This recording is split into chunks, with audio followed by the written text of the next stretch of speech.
Good morning विद्यार्थी मित्रों। Chapter number 3 ની અંદર આપણે છેલ્લે વિકલ કલન શાસ્ત્રની વાત કરી હતી। કેટલાક વિકલનના સૂત્રો જોયા હતા અને સૂત્ર સંબંધિત આપણે ચર્ચા કરી હતી। ચેપ્ટરની અંદર આગળ વધીએ તો હવે આજે આપણે આજના લેક્ચરની અંદર મિત્રો વાત કરવાની છે એ છે મુક્ત પતન કરતો પદાર્થ, તેના લાક્ષણિક ગુણધર્મો અને તેને સંબંધિત નિયમિત પ્રવેગી ગતિના સમીકરણોની ચર્ચા મારે કરવી છે। એટલે આજનો આપણો મુખ્ય ટોપિક છે એના તરફ હવે આગળ વધીએ। આજનો આપણો પ્રશ્ન છે અને તમારી ટેક્સ્ટ બુકની અંદર એક ઉદાહરણ સ્વરૂપે આપેલું છે। ઉદાહરણ 3.5 છે ઉદાહરણ સ્વરૂપ, પણ આપણે એને થિયરી સ્વરૂપે જોવાનું છે।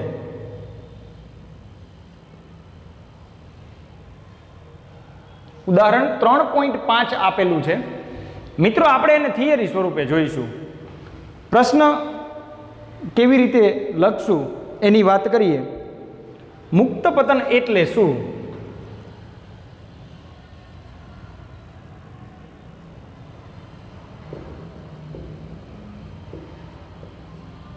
પ્રશ્નાર્થ ચિહ્ન। મુક્ત પતન પામતા પદાર્થ માટે ગતિના સમીકરણો લખો। મુક્ત પતન પામતા પદાર્થ માટે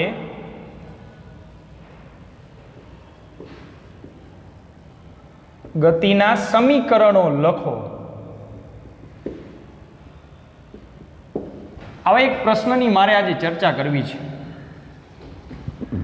મુક્ત પતન એટલે શું મિત્રો? વાત કરીએ એની। પૃથ્વીની સપાટીથી અમુક ઊંચાઈએથી જો પદાર્થને નીચે છોડવામાં આવે તો પદાર્થ ગુરુત્વાકર્ષણ બળની અસર હેઠળ ગતિ કરશે અને અંતે જમીન સાથે અથડાશે। બાહ્ય બળ લગાડ્યા સિવાય પદાર્થને મુક્ત કરતા તેની જે ગતિ છે, એ જે પરિસ્થિતિ છે મિત્રો, ગુરુત્વ બળની અસર હેઠળ પદાર્થ ગતિ કરશે એવી ગતિ, એવા પતનની આપણે અહીંયા વાત કરવી છે। સૌથી પહેલાં મુક્ત પતન સમજવા માટે આપણે સમજશું ગુરુત્વ પ્રવેગ એટલે શું। ગુરુત્વ પ્રવેગ પરથી આપણે મુક્ત પતનની આગળ વિશેષ ચર્ચામાં જઈશું। સૌથી પહેલું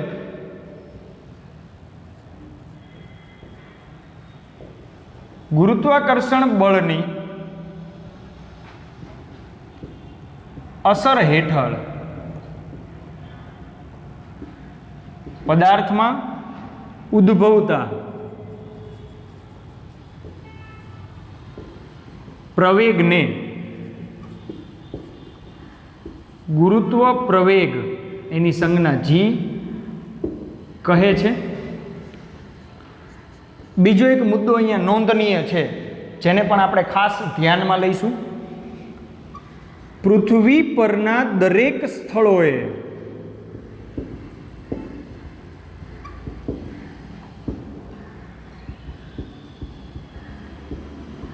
ગુરુત્વ પ્રવેગનું અચળ મૂલ્ય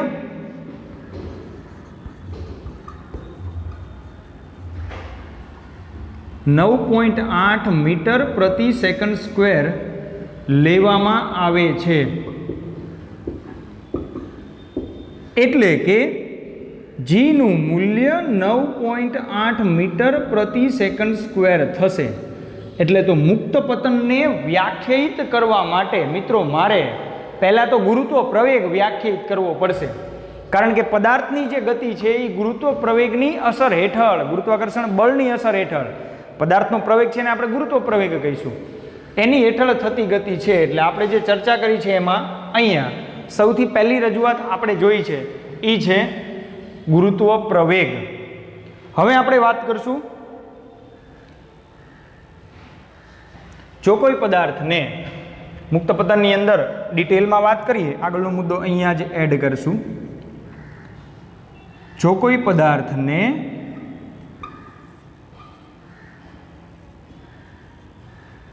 આપણે એને મુક્ત કરવાનો છે, એટલે પૃથ્વીની સપાટીથી ઊંચે આવેલા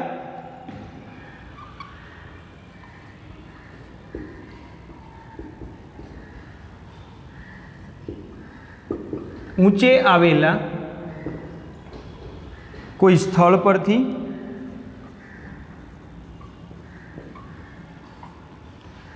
જો કોઈ પદાર્થને પૃથ્વીની સપાટીથી ઊંચે આવેલા કોઈ સ્થળ પરથી મુક્ત કરવામાં આવે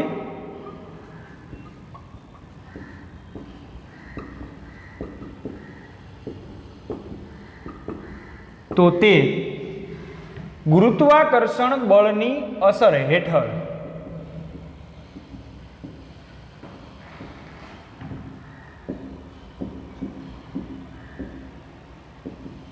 ગતિ કરે છે. પૃથ્વીની સપાટીથી ઊંચાઈ પર આવેલા કોઈ સ્થળ પરથી પદાર્થને મુક્ત કરવામાં આવે, એને છૂટો મૂકવામાં આવે તો ધીમે ધીમે એ ગુરુત્વાકર્ષણ બળની અસર હેઠળ ગતિ કરશે. સામાન્ય રીતે અધો દિશામાં થતી આ એક પરિમાણિક ગતિને આપણે મુક્ત પતન કહીશું. હવાના અવરોધને અવગણતા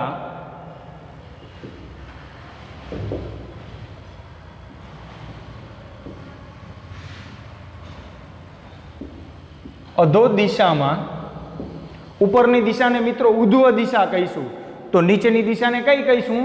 અધો દિશા કહીશું. અધો દિશામાં થતી આ એક પરિમાણિક ગતિને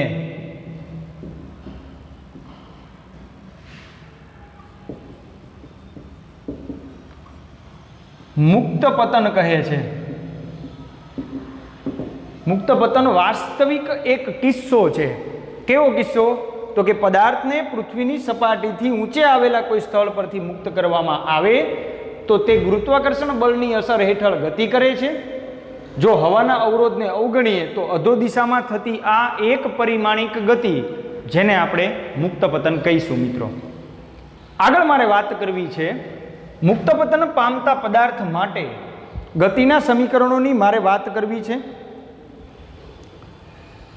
સામાન્ય રીતે ગતિને આપણે અક્ષ પર વ્યાખ્યાયિત કરી તો આપણે જે ગતિની મિત્રો ચર્ચા કરી રહ્યા છીએ એ ગતિ વાય અક્ષની દિશામાં ગતિ છે, વાય અક્ષની ઋણ દિશામાં ગતિ છે. ઉધ્વ દિશાને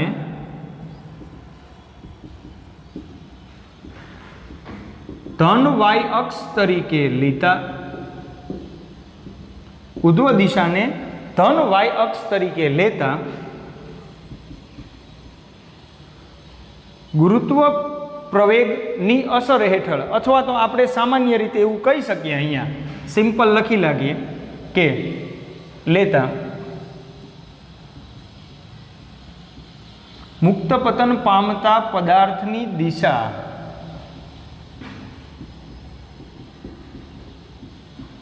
ઋણ વાય અક્ષ થશે.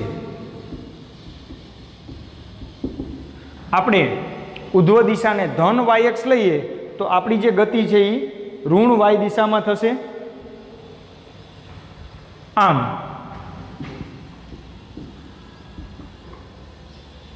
પ્રવેગ એ બરાબર -g થશે, કારણ કે હંમેશા ગુરુત્વ પ્રવેગની દિશા મિત્રો અધો દિશામાં હશે. ગુરુત્વ પ્રવેગ ક્યાં હશે? અધો દિશામાં. તો પ્રવેગિત ગતિની વાત કરતા હોય ત્યારે ઉપરની દિશાને જો ધન લઉં તો મુક્ત પતન પામતો પદાર્થ ક્યાં આવે છે? નીચે આવે છે. એટલે અહીંયા હું પ્રવેગને એ બરાબર -g, હજી -9.8 મીટર પ્રતિ સેકન્ડ સ્ક્વેર લઈ શકું. પદાર્થના જે પ્રવેગની વાત છે મિત્રો, એ પ્રવેગ આ પ્રમાણે લઈ શકાય છે. આગળ વાત કરીએ મિત્રો, મારે મેળવવું છે મુક્ત પતન પામતા પદાર્થ માટે ગતિના સમીકરણોની મારે વાત કરવી છે. એને સંબંધિત ચર્ચા હવે આગળ વધારીએ. પદાર્થ જ્યાંથી મુક્ત પતન થાય છે તે સ્થાનને હું ઉગમ બિંદુ તરીકે લઉં. પદાર્થ મુક્ત પતન થાય છે તે સ્થાનને ઉગમ બિંદુ પર લેતા જ્યાંથી પદાર્થ મુક્ત પતન થાય છે મિત્રો એ સ્થાનને હું ઉગમ બિંદુ પર લઈશ તો મને જ્યારે પદાર્થને મુક્ત કરો ને ત્યારે એનો મિત્રો પ્રારંભિક વેગ શૂન્ય હોય, કારણ કે આપણે એને બળ લગાડતા નથી અને પદાર્થ આમ નીચે આવશે. બળ નથી લગાડતા, મુક્ત કરીએ છીએ તો પદાર્થ મુક્ત પતન થાય તે સ્થાનને ઉગમ બિંદુ પર જો હું લઈ લઉં તો હવે મારે વાત કરવી છે ઉધ્વ દિશા ધન વાયક્ષ અને અધો દિશા ઋણ વાયક્ષ થશે. તો એને અનુરૂપ પ્રારંભિક વેગ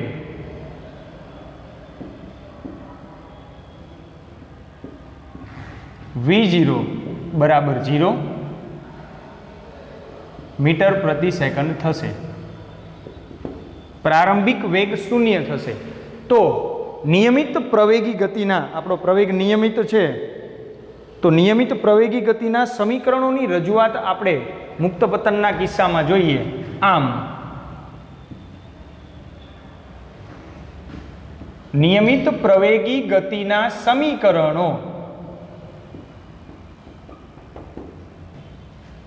પહેલું v બરાબર v0 પ્લસ at પરથી હું સમીકરણ લઈશ v બરાબર 0 a ની જગ્યાએ હું લઈશ ગુરુત્વ પ્રવેગ માઇનસ g ઇન્ટુ t એટલે કે માઇનસ 9.8t.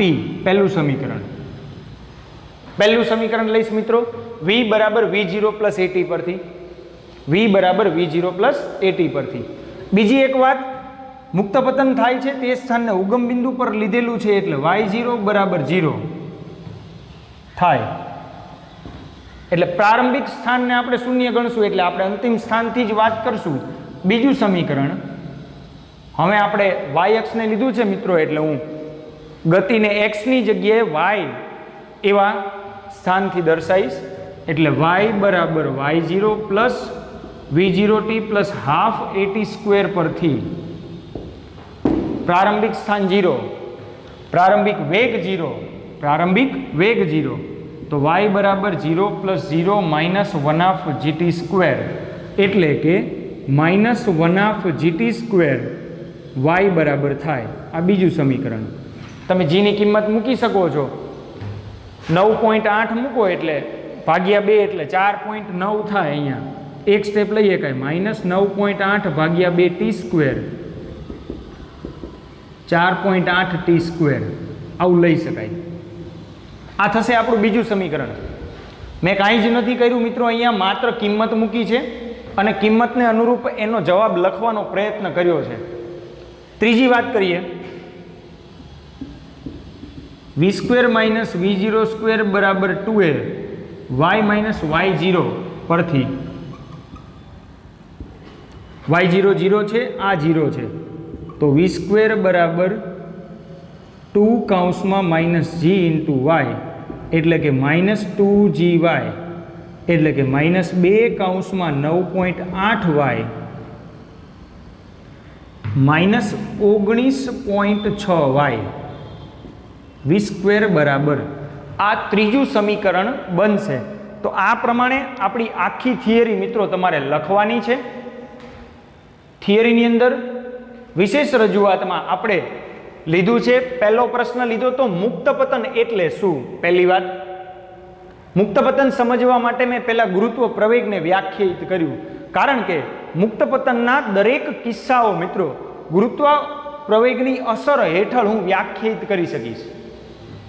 ગુરુત્વાકર્ષણ બળની અસર હેઠળ પદાર્થમાં ઉદ્ભવતો પ્રવેગ એને કહીશું ગુરુત્વ પ્રવેગ. પૃથ્વી પરના દરેક સ્થળોએ ગુરુત્વ પ્રવેગનું અચળ મૂલ્ય 9.8 લેવામાં આવે છે. જીનું મૂલ્ય 9.8 લેવામાં આવે છે. જો કોઈ પદાર્થને પૃથ્વીની સપાટીથી ઊંચે આવેલા કોઈ સ્થળ પરથી મુક્ત કરવામાં આવે તો ગુરુત્વાકર્ષણ બળની અસર હેઠળ તે ગતિ કરશે અને હવાના અવરોધને અવગણતા અધો દિશામાં થતી એક પરિમાણિક ગતિ એને કહીશું મિત્રો આપણે મુક્ત પતન. મુક્ત પતન માટે ઉધ્વ દિશાને ધન વાયક્ષ તરીકે લેતા મુક્ત પતન પામતા પદાર્થની દિશા ઋણ વાયક્ષ થશે. એટલે કે પ્રવેગ a બરાબર માઇનસ g બરાબર માઇનસ 9.8 થાય, જે મારે સમીકરણ સંદર્ભમાં વાપરવાનો છે. એટલે આપણા મુખ્ય 3 સમીકરણને હું આ દર્શાવેલા 3 સમીકરણના પદમાં એટલે જ લખી શકું છું કારણ કે એ અચળ નિયમિત પ્રવેગી ગતિ થાય છે. ગુરુત્વ પ્રવેગ પણ અચળ છે. આપણે જે સમીકરણ મેળવા છે એ પણ નિયમિત પ્રવેગી ગતિના સમીકરણો છે એટલે હું એને લઈ શકું છું મિત્રો. પછી પદાર્થને તમે મુક્ત કરો છો તો હંમેશા ધ્યાનમાં રાખવાની બાબત છે એ છે પ્રારંભિક વેગ મિત્રો હંમેશા શૂન્ય હોય એટલે v0 બરાબર 0 મીટર પ્રતિ સેકન્ડ થાય. આમ નિયમિત પ્રવેગી ગતિના સમીકરણોમાં પહેલા સમીકરણને આ પ્રમાણે -9.8t, બીજા સમીકરણમાં y0 v0 0 એની જગ્યાએ -g મૂકતા એની કિંમત મૂકતા -4.8t² મળે છે અને ત્રીજું સમીકરણ v² બરાબર -19.6y મળે છે. આ પ્રમાણે મિત્રો આપણી આખી થિયરીને તમારે વ્યવસ્થિત રીતે પ્રિપેર કરવાની છે. આગળ વાત કરીએ. મારે મુક્ત પતન પામતા પદાર્થ માટે આલેખ જોવા છે. એક નાનકડી રજૂઆત અહીંયા આલેખ માટે જોઈ લઈએ મિત્રો.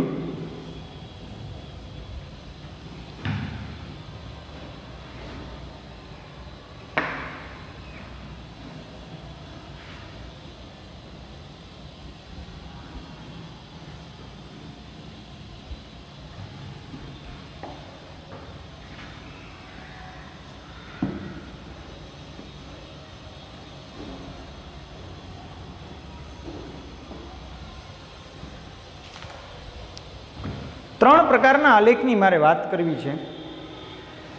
મુક્ત પતન પામતા પદાર્થની ગતિ માટે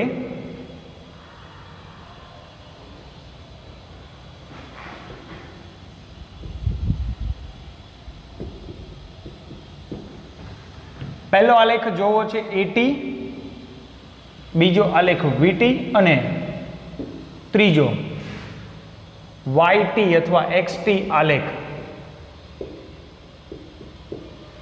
મુક્ત પતન પામતા પદાર્થ માટે મિત્રો પ્રવેગ સમય આલેખ, વેગ સમય આલેખ અને સ્થાન સમય આલેખ મારે જોવો છે. તમે સામાન્ય એને XT અથવા અત્યારે આપણે મુક્ત પતનની દિશા એ y અક્ષની દિશામાં લીધેલી હોવાથી આપણે એને YT આલેખ કહીશું. સૌથી પહેલો આલેખ જોઈએ. સમય સાથે પ્રવેગમાં થતો ફેરફાર, ઓપ્શન A.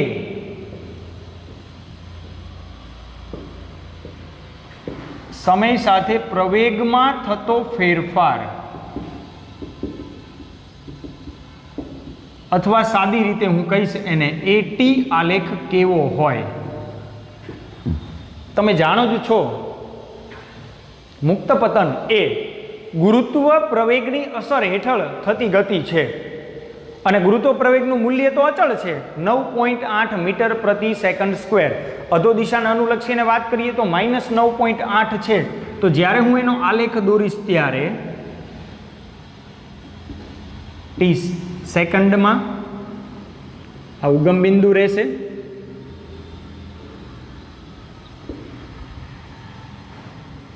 આને હું સમય અક્ષ લઈશ એટલે અહીંયા મને -5 -10 ની નજીક મિત્રો મળશે 9.8. એ બરાબર -9.8 મીટર પ્રતિ સેકન્ડ સ્ક્વેર. આ થઈ ગયો આલેખ. અહીંયા મળશે પ્રવેગ એ,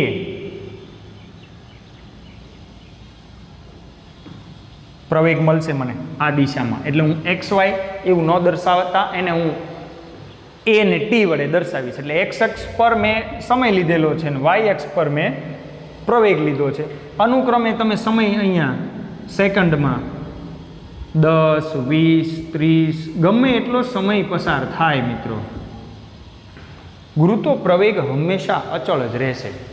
સમય ગમે તેટલો પસાર થાય ગુરુત્વ પ્રવેગ હંમેશા અચળ રહેશે અને એ મૂલ્ય મને આ પ્રમાણે મળે છે.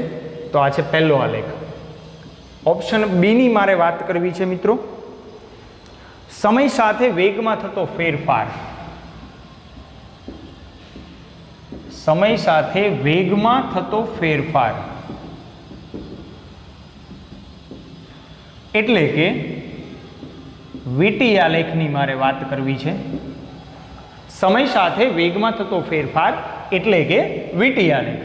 ચલો VT આલેખને સમજીએ આપણે. અચળ વેગી જ ગતિ થાય છે મિત્રો, કારણ કે સમય સાથે પ્રવેગમાં ફેરફાર થતો નથી. એટલે આપણે એને અનુરૂપ જ્યારે દર્શાવવાનો પ્રયત્ન કરશું ત્યારે મને અહીંયા પ્રવેગ અચળ મળે છે, એટલે અનુરૂપ મને વેગ સમય પસાર થતા 10, 20, 30, 40, 50 અનુરૂપ અહીંયા માપ લઈએ, -10, 20, 30, 40, 50 વગેરે વગેરે, તો મને સ્ટ્રેટ લાઈન મળશે, સીધી રેખા.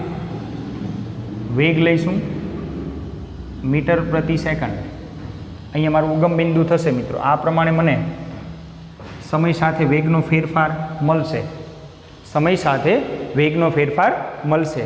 પ્રવેગ નિયમિત હોવાથી વેગનો ફેરફાર પણ મિત્રો નિયમિત હશે, તો જ મને પ્રવેગ નિયમિત મળે, નહીતર મળે નહીં. એટલે હું એને એક સ્ટ્રેટ લાઇનથી દર્શાવી શકીશ. ઓપ્શન સીમાં મારે વાત કરવી છે આપણે આજના ત્રીજા આલેખની, એ છે સમય સાથે અંતરમાં થતો ફેરફાર. સમય સાથે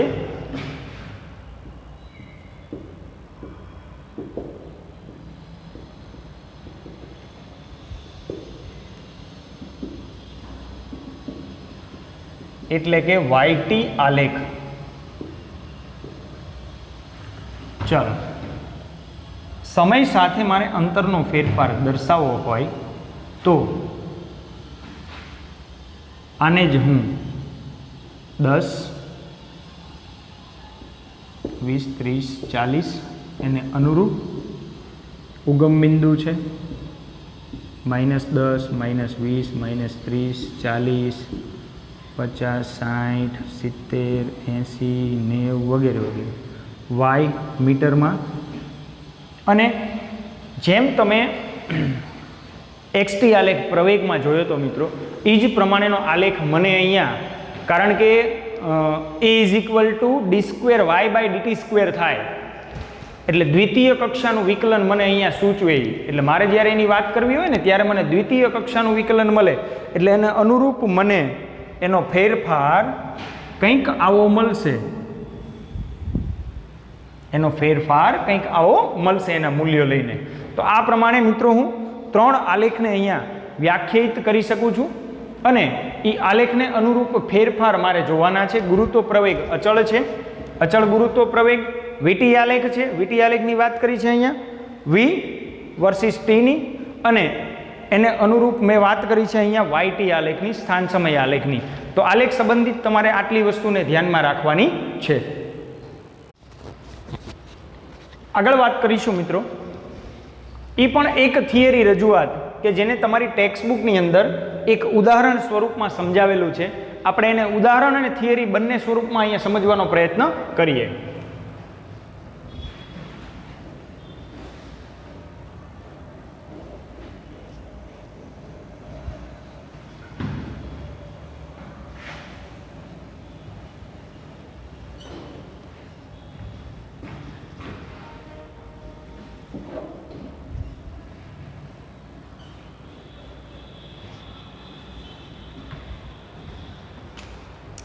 ચાલો, આગળનો ટોપિક છે મિત્રો આપણો, તમારું ઉદાહરણ 3.7 છે, અને વાહન માટે સ્ટોપિંગ અંતર એટલે શું? પ્રશ્ન એવો છે, સમાવિષ્ટ કરે છે ઉદાહરણ 3.7, અને પ્રશ્ન સ્વરૂપ બને છે વાહન માટે સ્ટોપિંગ અંતર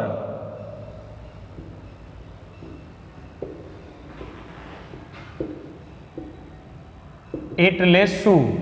વાહન માટે સ્ટોપિંગ અંતર એટલે શું સમજાવો. એવો એક નાનકડો પ્રશ્ન અહીંયા આપણે રજૂઆતમાં લઈ છીએ. એક નાનકડું સૂત્રથી એને સમજવાનો પ્રયત્ન કરશું. મિત્રો, તમે બાઇક લઈને જતા હોય, સાયકલ લઈને જતા હોય, ત્યારે તમે જુઓ છો કે તમારાથી થોડેક અંતરે કોઈ એક ગાય ઊભી છે, તો તમે ગાયની એકદમ નજીક જઈને બ્રેક નહીં મારો, નહીતર તમે ગાય બે ઉલ્લીને પડો હેઠા. તો શું કરશો? તો કે જ્યારે તમે એનાથી થોડે દૂર હશો ત્યારથી બ્રેક મારવાનું ચાલુ કરશો. બ્રેક મારો એટલે વાહનમાં પ્રતિપ્રવેગ ઉત્પન્ન થાય. ગતિની વિરુદ્ધ દિશામાં. જ્યારે વાહન ગતિ કરતું હોય ત્યારે એ પ્રવેગિત ગતિ કરતું હોય, તો જ્યારે તમે બ્રેક મારો છો ત્યારે પ્રતિપ્રવેગ ઉત્પન્ન થાય છે, એન્ટી એસલરેશન કહેવાય એને. તો જ બ્રેક લાગે, પ્રતિપ્રવેગ ઉત્પન્ન થાય તો જ, નહીતર બ્રેક લાગે નહીં. એટલે ગતિ કરતા વાહનને જ્યારે બ્રેક મારવામાં આવે અથવા બ્રેક લગાડવામાં આવે ત્યારે તમે બ્રેક લગાડી ત્યારથી તે થોભે છે એની વચ્ચેનું અંતર, ધારો કે તમે આ જગ્યાએથી બ્રેક લગાડી છે, પછી વાહન થોડું ઢસડાતું આગળ જઈને ઊભું રહે છે, તો તમે જ્યારથી બ્રેક મારો છો ત્યારથી એ ઊભું રહે છે એની વચ્ચેનું અંતર, એને કહેવાય સ્ટોપિંગ અંતર અથવા સ્ટોપિંગ ડિસ્ટન્સ. વાહનને સ્ટોપ કરવા માટે, એક્સિડન્ટ નિવારવા માટે, વાહનને સ્ટોપ કરવા માટે જરૂરી અંતર. અને જે વ્યક્તિ, જે ડ્રાઈવર એના જીવનની અંદર સ્ટોપિંગ ડિસ્ટન્સને મેન્ટેન કરી શકતો હોય એ વ્યક્તિનો ક્યારેય એક્સિડન્ટ ન થાય. મિત્રો, તમને ખબર પડી જ જાય કે મારે આટલા અંતર બાકી છે ને મારે આને બ્રેક મારવાની છે, જો હું બ્રેક મારી દઉં તો ત્યાં પહોંચતા પહેલાં જ વાહન ઊભું રહી જાય અને એક્સિડન્ટ નિવારી શકાય. એટલે સમજવાની દ્રષ્ટિએ બહુ મહત્ત્વનો ટોપિક છે કે વાહન માટે સ્ટોપિંગ અંતર એટલે શું. ગતિ કરતા વાહનને બ્રેક માર્યા પછી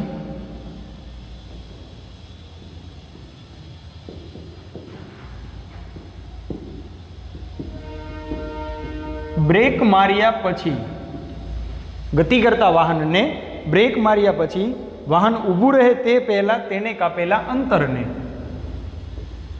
વાહન ઊભું રહે તે પહેલા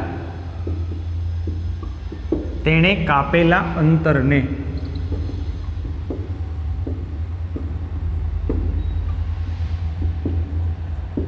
સ્ટોપિંગ અંતર કહે છે, અથવા એને આપણે સંજ્ઞામાં ડીએસ, સ્ટોપિંગ ડિસ્ટન્સ કહે છે. આ વાત થઈ ગઈ મિત્રો વ્યાખ્યાત્મક રજૂઆતની.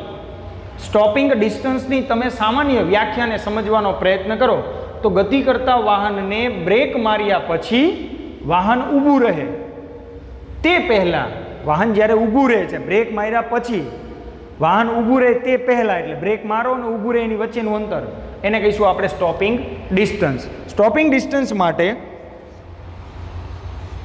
ધારો કે એને એક સૂત્રથી સમજવાનો પ્રયત્ન કરશું આપણે. ધારો કે V0 જેટલા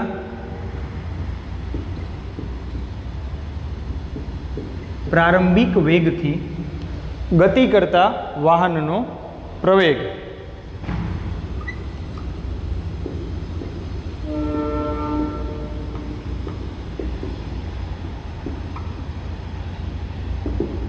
એ જેટલો એનો પ્રવેગ છે. જ્યારે વાહન ઊભું રહે છે ત્યારે તમે સમજી શકો છો વાહન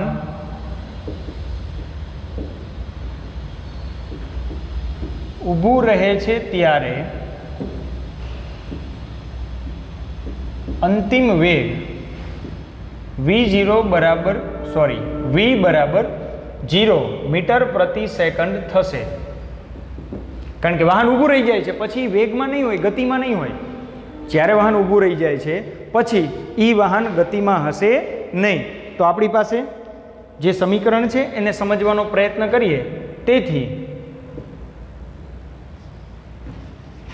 પ્રવેગી ગતિના સમીકરણ અનુસાર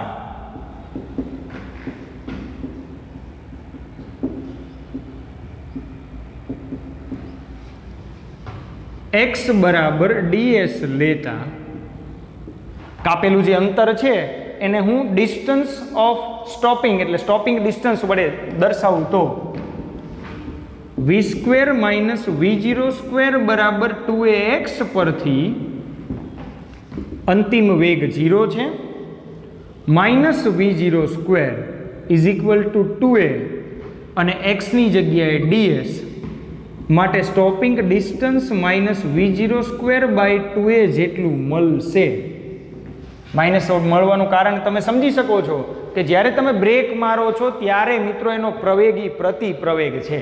અત્યારે મેં લીધો છે એ આમાં પ્રવેગ છે, માઇનસની નિશાની અહીંયા લગાડી દઉં એટલે એ પ્રવેગ કહેવાય. અથવા આને બીજી કઈ રીતે લખી શકાય? તો કે ds બરાબર v0²/2a, જ્યાં a પ્રતિ પ્રવેગ છે એટલે ઓટોમેટિક માઇનસ થઈ જાય. ds બરાબર v0²/2a, જ્યાં a પ્રતિ પ્રવેગ એટલે આ માઇનસની નિશાની ત્યાં ફૂલફિલ થઈ જાય છે મિત્રો. તો ds v0²/2a થી હું સ્ટોપિંગ ડિસ્ટન્સને દર્શાવી શકું છું. તો આ પ્રમાણે મને સ્ટોપિંગ ડિસ્ટન્સ મળશે મિત્રો. સ્ટોપિંગ ડિસ્ટન્સ કોના સમપ્રમાણમાં છે તમે જોઈ શકો છો? પ્રારંભિક વેગના સમપ્રમાણમાં છે. જો પ્રારંભિક વેગ ડબલ હોય તો સ્ટોપિંગ ડિસ્ટન્સ 4 ગણો થઈ જાય. જો પ્રારંભિક વેગ ડબલ હોય તો સ્ટોપિંગ ડિસ્ટન્સ 4 ગણો થઈ જાય. તો આ પ્રમાણે તમારે ઉદાહરણ 3.7 તમને આપેલું છે, એને બહુ વ્યવસ્થિત રીતે સમજવાનો પ્રયત્ન કરવાનો છે કે વાહન માટે સ્ટોપિંગ અંતર એટલે શું સમજાવો. વાહન માટે સ્ટોપિંગ અંતર એટલે શું સમજાવો. એ સમજવા માટે આપણે એની વ્યાખ્યા જોઈએ. પહેલાં તો કે ગતિ કરતા વાહનને બ્રેક માર્યા પછી વાહન ઊભું રહે તે પહેલાં તેને કાપેલું અંતર, એને મિત્રો આપણે સ્ટોપિંગ ડિસ્ટન્સ કહીએ. ધારો કે v0 જેટલા પ્રારંભિક વેગથી ગતિ કરતું વાહન છે, એનો પ્રવેગ a છે, તો વાહન જ્યારે ઊભું રહે છે ત્યારે અંતિમ વેગ 0 થાય. તો પ્રવેગી ગતિના સમીકરણ અનુસાર x ની જગ્યાએ હું ds લઉં તો v² - v0² બરાબર 2ax પરથી x ની જગ્યાએ ds તો -v02 બરાબર 2a ઇન્ટુ ds, તો ds બરાબર -v0²/2a થશે. તો આ પ્રમાણે મિત્રો મને તમે બોર્ડ પર થિયરી જોઈ શકો છો. વાહન માટે સ્ટોપિંગ ડિસ્ટન્સ દર્શાવશે.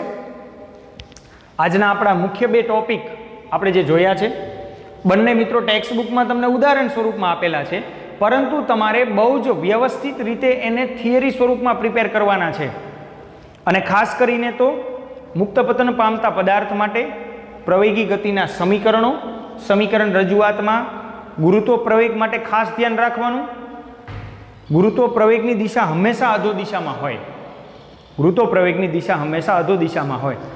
પદાર્થ જ્યાંથી મુક્ત પતન કરે છે એને હું ઉગમ બિંદુ લઉં એટલે અધો દિશા હંમેશા ઋણ થશે.